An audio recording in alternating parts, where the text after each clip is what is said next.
Breaking news చూస్తున్నాం. Junior choreographer పై లైంగిక వేధింపుల కేసులో జానీ మాస్టర్ బెయిల్ పిటిషన్ పై నేడు విచారణ జరగనుంది. రంగారెడ్డి జిల్లా ఫోక్స్ కోర్టు విచారణ చేపట్టనుంది. జానీ బెయిల్ పిటిషన్ పై నార్సింగి పోలీసులు కౌంటర్ దాఖలు చేశారు. కేసు విచారణ జరుగుతున్న సమయంలో బెయిల్ ఇవ్వొద్దని కౌంటర్ వేశారు. కేసు కీలక విచారణ దశలో ఉన్నందున జానీ మాస్టర్ కు బెయిల్ ఇస్తే సాక్షులను ప్రభావితం చేసే అవకాశం ఉంటుందంటున్నారు పోలీసులు.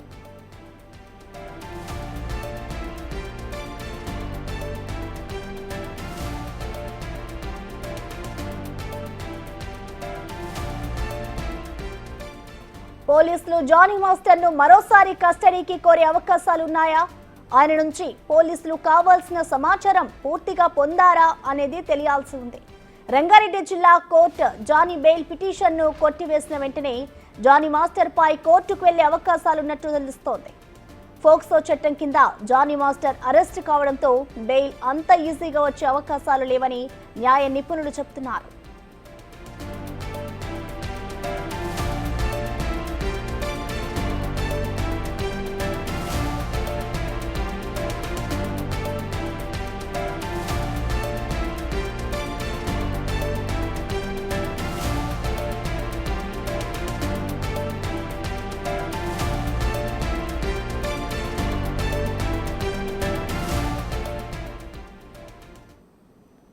దీనికి సంబంధించిన కంప్లీట్ డీటెయిల్స్ ని మా ప్రతినిధి సురేష్ లైవ్ ద్వారా అందిస్తారు. సురేష్, చెప్పండి, ఇవాళ జానీ మాస్టర్ బెయిల్ పిటిషన్ పై అయితే కోర్టులో విచారణ జరగబోతోంది. మరి జానీ మాస్టర్ కి బెయిల్ వస్తుంది అనుకోవచ్చా సురేష్?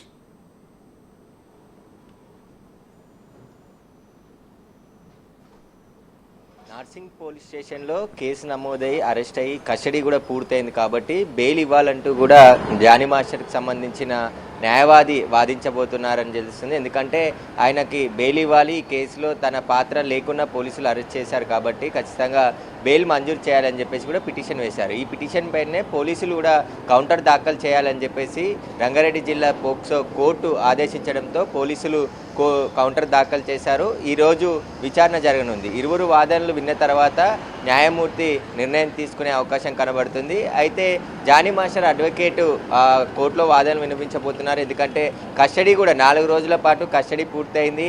ఇంకా విచారించాల్సిన అవసరం జానీ మాస్టర్తో ఏమీ లేదు కాబట్టి ఖచ్చితంగా ఆయనకు బెయిల్ మంజూరు చేయాలని చెప్పేసి కూడా ఆయన వాదన వినిపించబోతున్నారు. అయితే పోలీసులు కూడా అంటే కేసు చాలా కీలక దశలో ఉంది, ఇంకా సాక్ష్యాధారాలు సేకరించాల్సిన అవసరం ఉంది కాబట్టి ఈ సమయంలో జానీ మాస్టర్కు బెయిల్ ఇవ్వద్దంటూ చెప్పేసి కూడా వాళ్ళు కౌంటర్ దాఖలు చేశారు. అయితే పోలీసులు వాదనలు అదేవిధంగా పీపీ వాదనలతో పాటు జానీ మాస్టర్ న్యాయవాది వాదనలు కూడా విన్న తర్వాత న్యాయమూర్తి నిర్ణయం తీసుకునే అవకాశం కనబడుతుంది.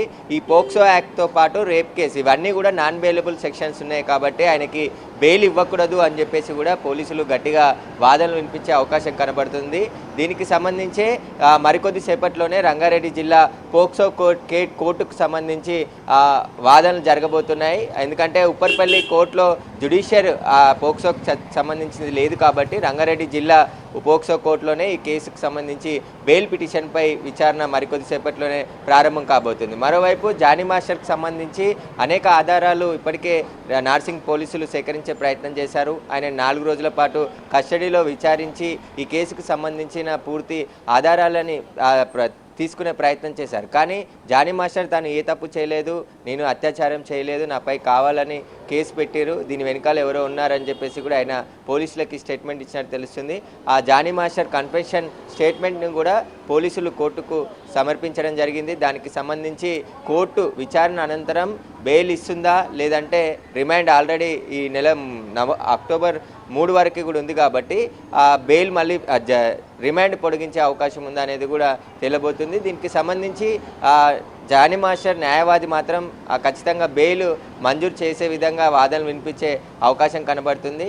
ఇరువురు వాదనలు విన్న తర్వాతే న్యాయమూర్తి నిర్ణయం తీసుకోబోతున్నారు. ఇక జానీ మాస్టర్ భార్య కూడా ఈ కేసుకు సంబంధించి కుట్ర జరిగింది, బాధితురాలు వెనకాల ఎవరో ఉండి కేసుకి పెట్టించారని చెప్పేసి కూడా ఆమె చెప్తుంది. కాబట్టి దీనికి సంబంధించి న్యాయపరంగానే మేము కోర్టులో ఎదుర్కొంటామని చెప్పేసి జానీ మాస్టర్ భార్య చెప్తుంది.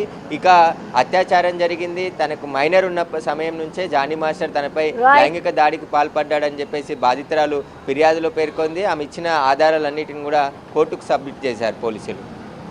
Thank you Suresh.